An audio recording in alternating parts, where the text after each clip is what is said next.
성경 말씀 읽어드리겠습니다. 오늘은 누가복음 17장 20절부터 21절까지 두 절입니다. 읽어드리겠습니다. 바리새인들이 하나님의 나라가 어느 때에 임하나이까 묻거늘 예수께서 대답하여 이르시되 하나님의 나라는 볼 수 있게 임하는 것이 아니요 또 여기 있다 저기 있다고도 못하리니 하나님의 나라는 너희 안에 있느니라.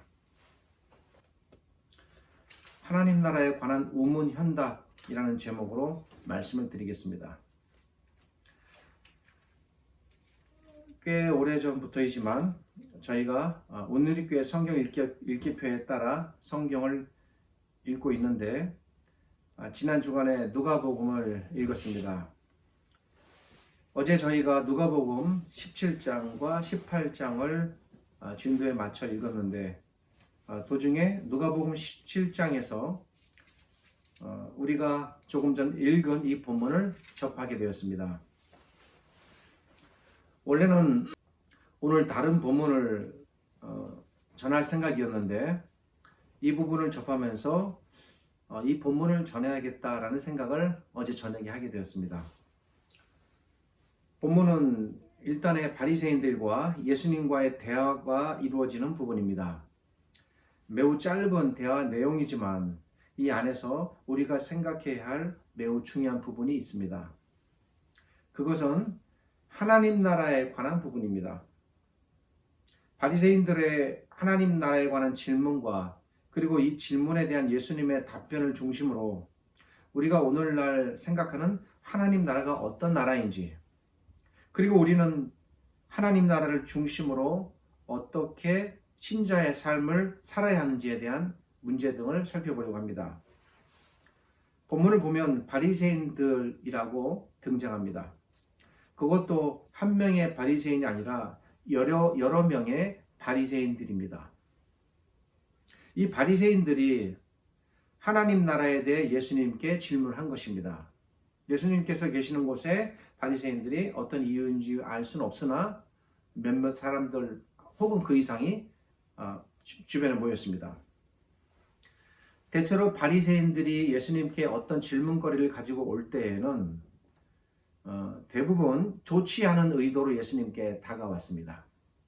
예수님을 공궁에 빠뜨려 예수님으로 하여금 대중들로부터 거리를 두게 하려는, 멀어지게 하려는 의도를 갖는다든지 일종의 망신주기입니다.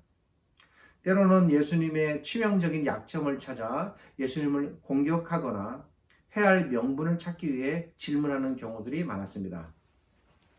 이런 질문들 중에 대표적인 것이 세금에 관한 것이었습니다. 물론 잘 아시는 내용일 것입니다. 바리새인들은 예수님께 세금을 누구에게 바치는 것이 옳은가에 대한 질문을 했습니다. 만일 세금을 가이사에게 바치지 말라고 하면 예수님을 역도로 몰아 반역자로 정죄하려고 했습니다. 바리새인들이 예수님께 다가와 질문을 하려고 할 때에는 대부분 그 동기가 이렇게 불손했습니다. 이런 경우에는 예수님께서 그들의 질문에 허점을 이용하시거나 또는 다른 논리를 펴셔서 역으로 그들을 공격하시거나 아니면 그 질문을 피해가는 방식으로 그들의 어리석음을 드러내시곤 하셨습니다. 그런데 읽어보면 알듯이 이 본문의 경우는 다릅니다. 바리새인들은 하나님 나라에 대해 질문했고 예수님께서는 바리새인들의 질문에 정확하게 그리고 매우 성실하게 답변하셨습니다. 이 점이 특이합니다. 이러한 대화의 흐름으로 볼 때에 본문에 등장하는 바리새인들은 예수님께 악한 의도나 그릇된 동기를 갖고 예수님을 해야 할 목적으로 왔다라고 이렇게 판단하기는 힘듭니다. 무조건 색안경 끼고 바리새나 하면 다 문제 있는 사람들로 보는 것도 좋은 것은 아닙니다. 바리새인들 중에는 아리마대 요셉이나 니고데모처럼 예수님을 따르는 사람들도 분명 있었습니다. 본문의 바리새인들이 어떤 사람들인지는 정확하게 실명이 드러나지 않기에 알 수 없지만 이들은 적어도 예수님께 대해 적어도 이 상황 속에서는 적대적인 사람들은 아니었던 것 같습니다. 이들은 예수님의 가르침을 들었고 그리고 예수님께서 행하시는 일들을 보았습니다. 우리가 읽은 누가복음 17장 본문 앞부분을 보면 예수님의 가르침이 등장하고 예수님께서 병자들을 고치시는 장면들이 연속적으로 등장합니다.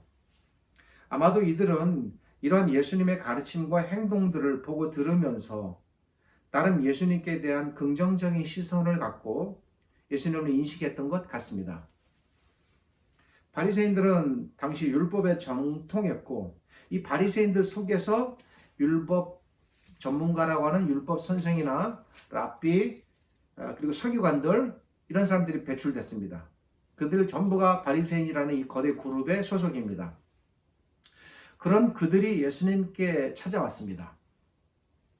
나름 율법적으로 종교적으로 대단한 위치에 있었고 자부심이 상당했던 사람들임에도 불구하고 어떤 종교적인 문제를 가지고 예수님께 찾아왔다는 것은 적어도 이들이 당시 예수님을 자신들보다는 더 뛰어난 선생이거나 아니면 자신들 위에 있는 선지자거나 아니면 하나님께서 특별하게 보내신 그 어떤 분으로 인식했을 가능성이 매우 큽니다.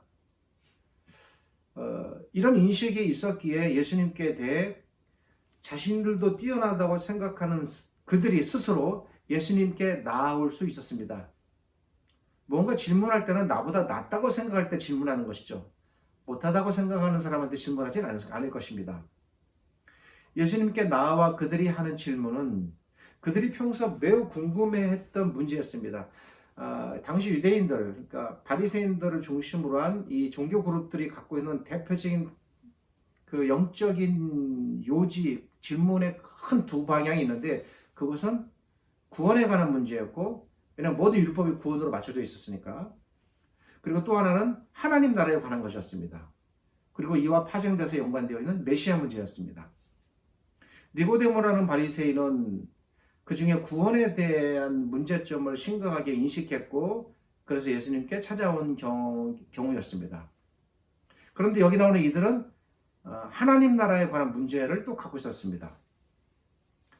이들이 이렇게 하나님 나라에 관한 문제를 갖고 예수님께 나아왔다는 것은 간접적으로 예수님께 대한 당시 이들의 인식이 어떠했을지를 어느 정도 짐작하게 해줍니다.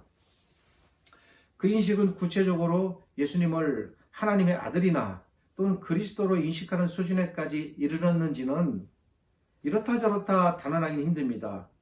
그러나 이들의 질문을 보면 이들은 최소한 예수님께 이분이 하나님 나라와 연관해서 매우 가까운 분으로 인식했던 것은 분명하게 보입니다.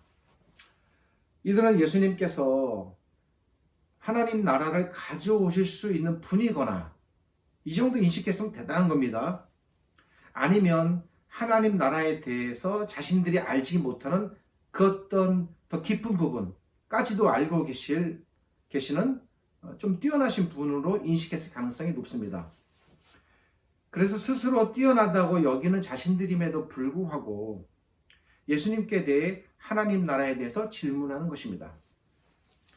그런데 이들이 궁금해했던 하나님 나라에 관한 부분은 특별히 하나님 나라가 임하는 시기에 관한 문제였습니다. 하나님 나라가 어떤 나라인지, 하나님 나라가 임하면 어떤 일들이 벌어지는지, 하나님 나라는 어떤 면모, 특징을 갖고 있는지 등등을 질문할 수도 있겠습니다만 예수님께서 하나님 나라에 대해서 가르치실 때는 시기에 대해서 가르치신 적은 없습니다. 전부 하나님 나라의 특징과 면모에 대해서 가르치셨죠. 그러나 이들은 다른 방향으로 하나님 나라를 접근하려고 한 것입니다. 언제 하나님 나라가 임하는 것인가가 이들의 관심사였습니다. 아마도 이들이 궁금했던 것은 하나님 나라 자체보다는 그 하나님 나라가 언제 오느냐라는 시기의 문제였던 것 같습니다. 그래서 이들은 이렇게 질문합니다. 하나님 나라가 어느 때에 임합니까? 그런데 여러분, 이 질문을 잘 들여다보면 한 가지 분명한 사실이 전제되고 있음을 알 수 있습니다. 하나님 나라가 언제 임합니까? 라는 질문은 이들에게는 하나님 나라가 아직 임하지 않았다는 것을 전제로 하는 것이에요. 이 전제가 없이는 이런 질문이 나올 수가 없는 것입니다. 그들이 생각할 때 하나님 나라는 아직도 임하지 않은 나라였습니다. 그래서 그들은 그렇게 생각한 것입니다. 누가복음 17장과 그리고 그 앞부분을 읽어보시면 하나님 나라에 관한 매우 분명한 증거들이 연속해서 나타나고 있음을 알 수가 있습니다. 하나님 나라가 임했을 때에 나타나는 그 나라의 증거들이 계속해서 나타나고 있습니다. 예수님의 가르침이 하나님 나라가 임했음을 알려주고 병자들이 고침받는 사건들이 하나님 나라가 들어왔음을 알려주는 것이고 귀신들이 쫓겨나가는 것이 하나님 나라의 세력이 이 땅에 들어왔음을 알려주는 것입니다. 그러니까 이 땅을 점령하고 있던 반대 세력이 쫓겨나가는 것입니다.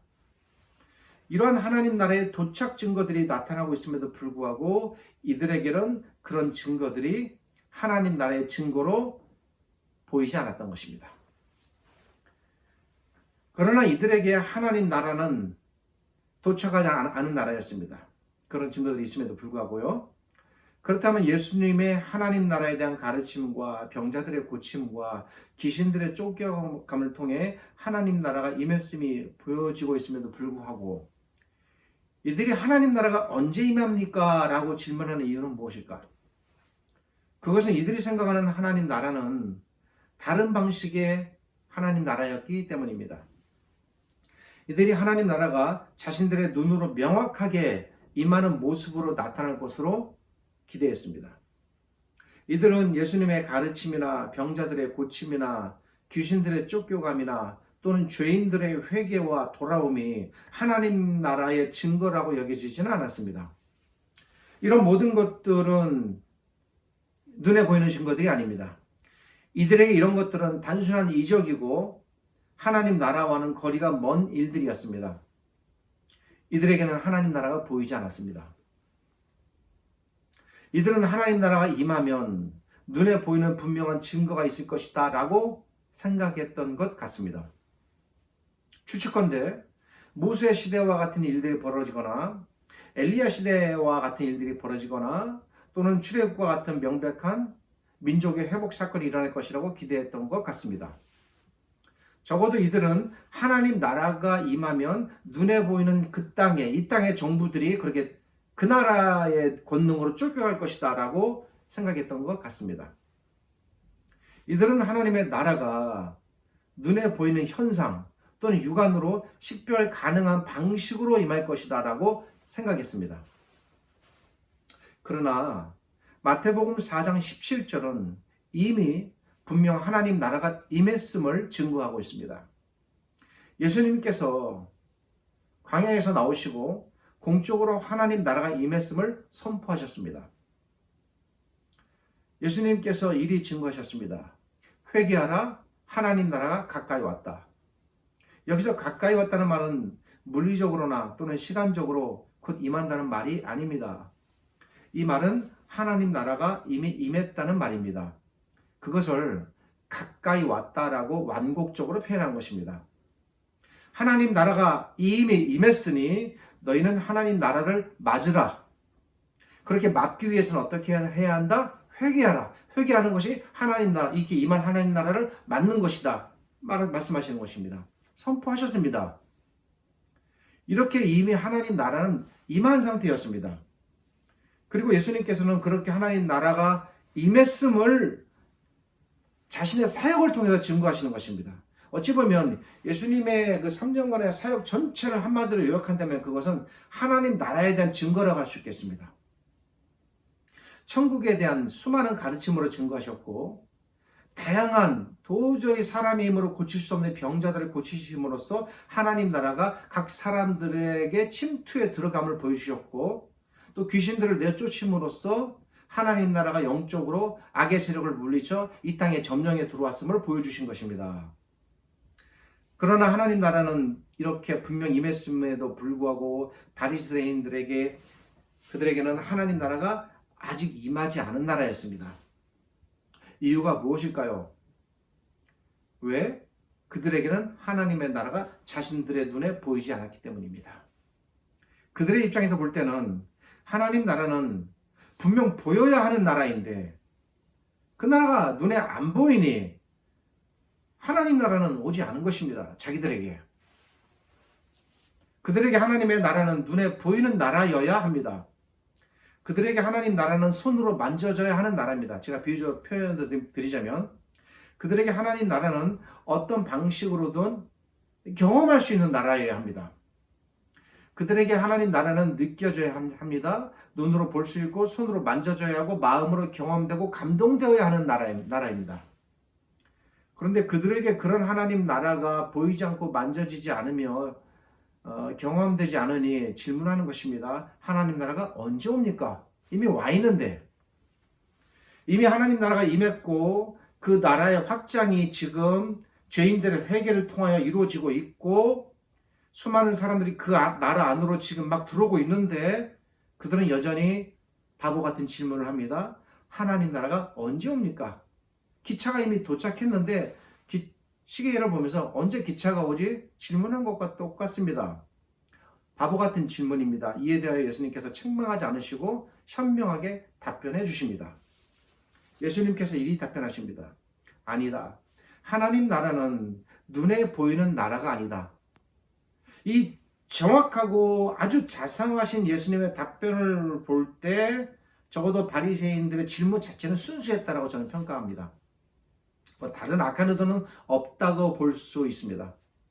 하나님 나라는 눈에 보이는 방식으로 임하지 않는다. 하나님 나라는 손으로 만질 수 있는 나라가 아니다. 하나님 나라는 너희가 경험으로 알 수 있는 나라가 아니다. 하나님 나라는 그래서 여기 있다, 저기 있다. 그렇게 말할 수 있는 나라가 아니다. 예수님의 답변은 무엇을 의미합니까? 그것은 하나님 나라는 첫 번째, 눈에 보이거나 경험으로 알 수 있는 나라가 아니라는 것입니다.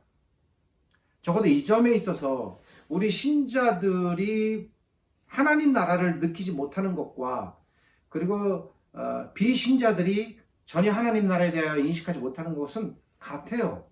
우리라고 해서 신자들이라고 해서 다른 방식으로 하나님 나라가 왔네? 이렇게 느끼는 방식으로 오지 않아요. 똑같습니다. 못 느끼고 못 보고 못 만지는 것은 같습니다. 그래서 우리가 여기서 혼란스러운 것입니다. 둘째로 하나님 나라는 특정한 장소나 특정한 곳에만 임해서 혹 하나님 나라가 여기 임했다 저기 임했다 라고 말할 수 없다는 것입니다. 분명 하나님 나라는 임했다고 지금 예수님께서 말씀하시는데 그 나라가 눈에도 보이지 않고 경험으로도 알 수 없고 어떤 지역에 특별히 임하는 것도 아니라면 도대체 그 나라가 어디 있다는 것입니까? 이게 이제 새로운 문제점, 질문거리가 되겠습니다. 아마 이런 바리새인들이 예수님의 답변을 들을 때 이런 생각을 속을 했을 것이고 예수님께서 그들의 그 속 의구심까지 이미 헤아리셨을 것입니다. 그래서 예수님께서 계속해서 답변하십니다. 여러분 생각해 보십시오. 어떤 것이 분명히 임했습니다. 그런데 임한 건 맞는데 눈에 보이지 않습니다. 물리적으로나 또는 감각적으로 경험할 수도 없습니다. 그리고 그것이 어떤 한 장소에나 공간에 제한되지도 않습니다. 그런데 분명히 임했습니다. 분명히 왔습니다. 존재합니다. 그런 경우가 우리에게 있습니다. 무엇입니까? 어떤 존재입니까? 바로 성령이십니다. 성령께서는 분명히 임하셨습니다. 그런데 눈에 보이지 않습니다. 성령이 눈에 보이지 않습니다. 성경에서 성령에 대해 때로는 바람이나 불이나 비둘기로 증거되지만 그것은 성령께서 임하셨다는 현상을 당시 필요에 의해서 하나님께서 물리적인 방법으로 간접적으로 증거하셨을 뿐입니다. 성령이 임할 때에 바람이 불기도 했습니다. 불이 나타나기도 했습니다. 하늘에서 비둘기가 내려오기도 했습니다. 그렇다고 해서 성령이 임할 때 꼭 그런 증거가 나타나는 법도 아니고 성령이 바람이나 불이나 비둘기는 더더욱 아닙니다. 성령의 분신술이 가능해서 어느 때는 바람으로 변하고 어느 때는 불로 변하고 어느 때는 비둘기로 변하는 것입니까? 아니죠. 결코 그렇지 않습니다. 성령은 눈에 보이지 않는 존재입니다. 그런데 눈에 보이는 증거가 필요할 때가 있었습니다. 왜? 사람들은 성령을 보고 느껴야 되는데, 그래야 어떤 사실을 깨닫는데 그게 안 되니 하나님께서 그 특수한 상황 속에서 눈에 보이게끔 증거해 주셨을 뿐입니다. 그것이 때로는 바람이나 불이나 비둘기로 증거된 것인데, 그렇게 증거된다고 해서 성령이 꼭 바람이나 불이나 비둘기는 아닙니다. 그런데 여러분 생각해 보십시오. 오늘날 지금 우리에게 성령이 임하는 증거가 예수님이나 사도시대처럼 나타납니까? 우스꽝스러운 일은 여전히 그런 방식을 고대하고 기대하는 사람, 신자들이 있다는 사실이에요. 그래서 성령을 받으면 그런 증거가 있어야 된다는 거예요. 심지어는 그 증거 중에 하나로 방언을 말하기도 합니다. 그럼 바람이 안 불고 불이 안 나타나고 비둘기가 안 나타나면 성령이 안 오는 거니까? 그러면 그 대신에 할 수 없으니까 방언을 말하면 방언이 또 성령의 증거가 돼서 성령이 온 증거가 되는 것이십니까? 그렇지 않습니다. 그런 증거들이 없으면 성령께서 없는 건가? 증거가 없어도 성령께서는 분명 존재하십니다. 그렇다면 성령께서 어디 존재하십니까? 바람으로도 임하지 않으시고 불로도 임하지 않으시고 어떤 비둘기 형상으로도 임하지 않으시는 성령께서 여전히 어디 존재하십니까? 시간과 장소에 제한도 받지 않는 그분이 어디에 존재하십니까? 신자들 아닙니다. 이걸 어떻게 표현할까 고민 많이 했습니다. 좀 더 정확하게 표현하면 신자들의 보이지 않는 그 어떤 무형의 공간 속에 임하십니다. 쉽게 표현해서 신자들 아니라고 그냥 제가 그렇게 말씀을 드릴 수밖에 없습니다. 이걸 조금 더 다른 식으로 표현한다면 표현할 길이 없어서 편의상 신자들의 마음이라고 표현해 보겠습니다. 신자들 안에, 즉 신자들의 그 어떤 보이지 않는 영적 또는 정신적인 공간 안에, 즉 신자들의 마음 안에 성령께서 지금 임하고 계십니다. 대단히 신비스럽고 놀라운 일입니다. 성령께서 지금 우리 안에, 내 안에 실제적으로 존재해 계십니다. 비록 성령께서 눈에 보이지 않고 물리적으로 느껴지지 않고 심지어 마음으로도 느껴지지 않아도, 아무것도 들리지 않아도, 기도해도 반응도 없고 방언도 안 나와도 존재하신다는 거예요. 내 안에. 하나님 나라가 존재한다는 것은 바로 그런 방식, 그런 원리입니다. 시간과 장소의 제한을 받지 않는 유일한 공간이 있다면 어디일까?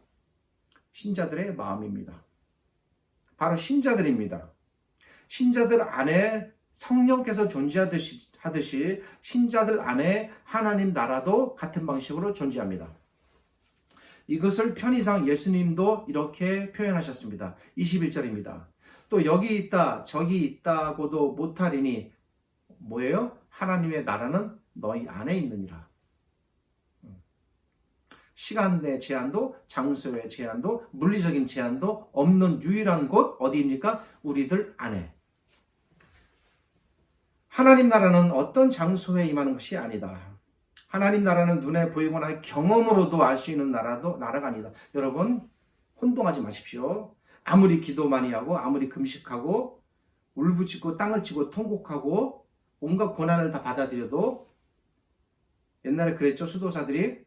그렇다고 해서 하나님 나라가 내 안에 들어온 증거들이 내 몸으로 느껴진다? 뭐가 보인다? 아닙니다. 하나님 나라는 눈으로 볼 수 있는 나라가 분명 아닙니다. 그러니 느끼지도 못하는 것은 당연합니다. 그러나 그런 하나님 나라를 볼 수 있다면 방법이 전혀 없는 것은 아닙니다.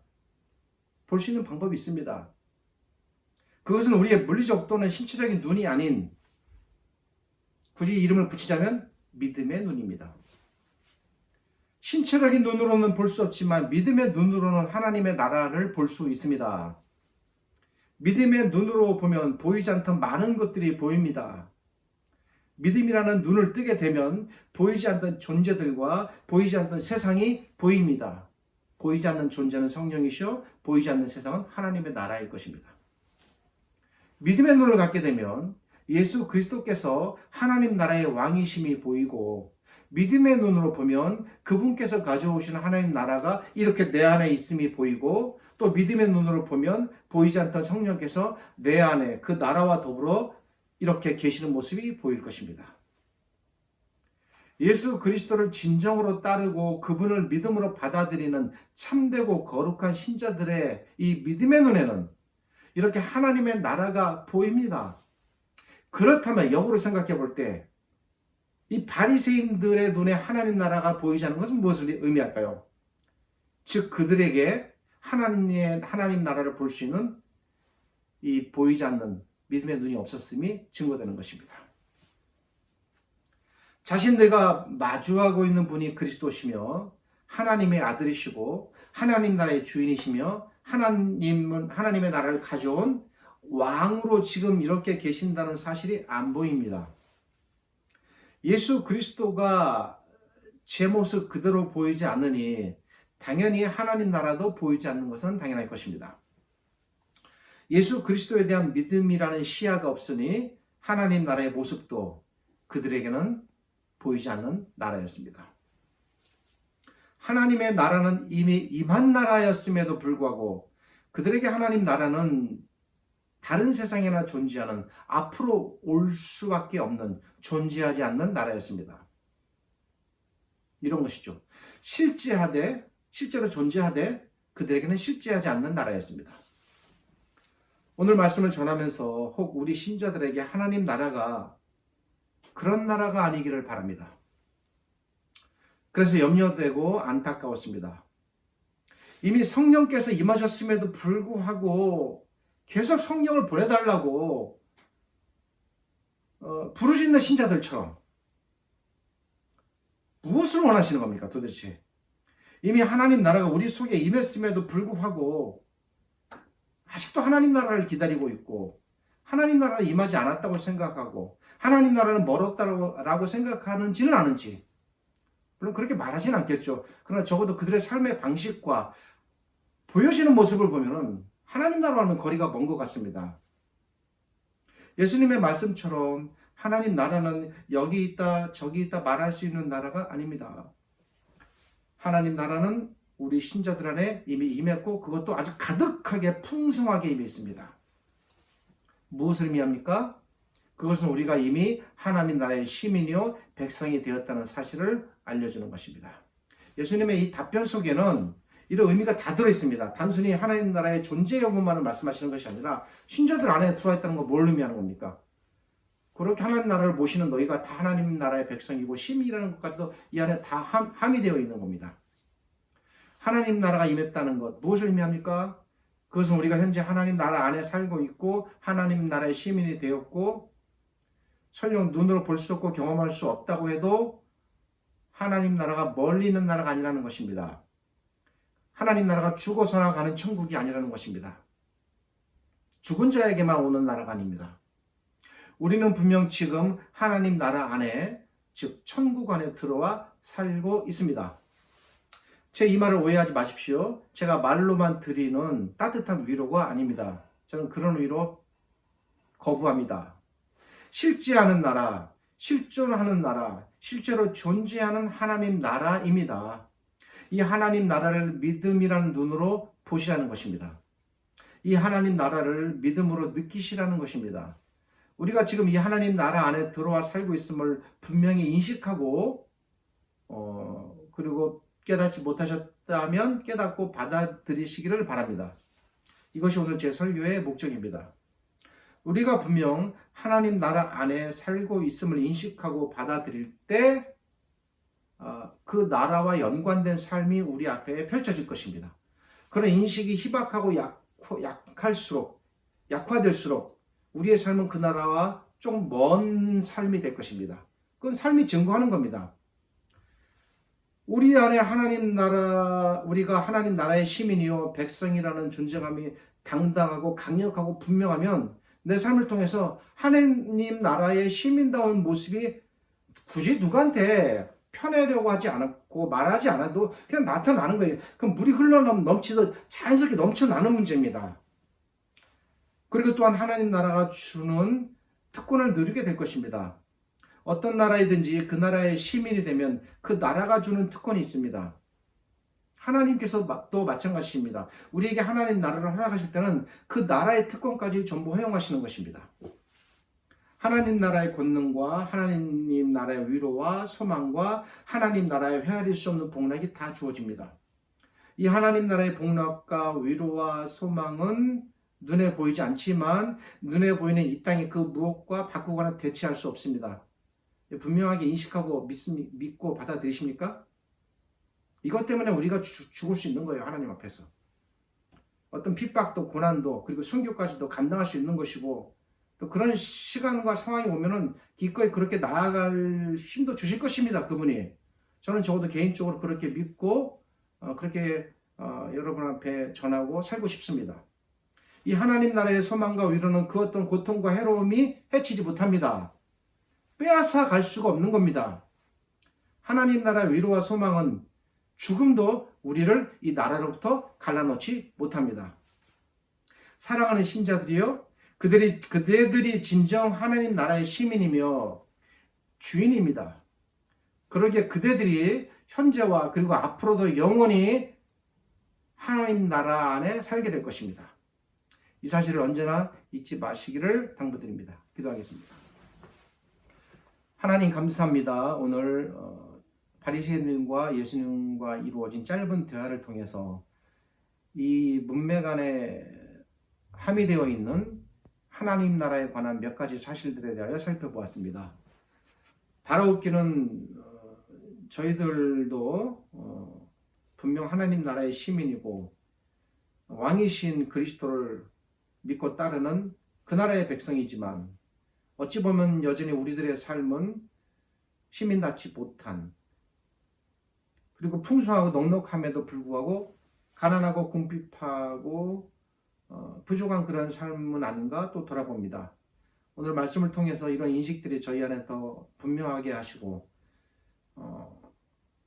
우리 안에 들어와 있는 이 하나님의 나라를 우리가 잘 발견하고 깨달아 스스로 우리 믿음의 시야를 분명하게 하고 넓혀서 우리의 존재를 깨닫고 우리의 삶을 그 나라의 시민으로 잘 꾸려갈 수 있기를 간절히 바랍니다.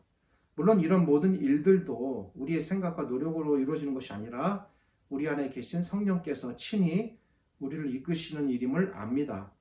성령께서 우리를 그렇게 인도해 주시고 힘을 주시고 깨닫게 하시고 이 땅에서 죽을 때까지 죽어서도 영원히 하나님 나라의 그 영광을 누리며 사는 저희들 되게 하여 주옵소서. 지금은 우리 주님 예수 그리스도의 은혜와 죄를 지극히 사랑하시는 아버지 하나님의 크신 사랑과 오늘도 이 말씀을 준비하여 전하게 하시고 이 말씀을 통해서 위로하시고 이끌어 가시는 성령 하나님의 함께 하심이 오늘 안타까운 사건이 있었고 많은 사람들이 목숨을 잃는 슬픈 일이 벌어졌지만 그럼에도 불구하고 그들의 가족과 그리고 이 땅의 신자들 위해 영원토록 함께 하시기를 우리 주님 예수 그리스도의 이름으로 축복하며 기도드립니다. 아멘.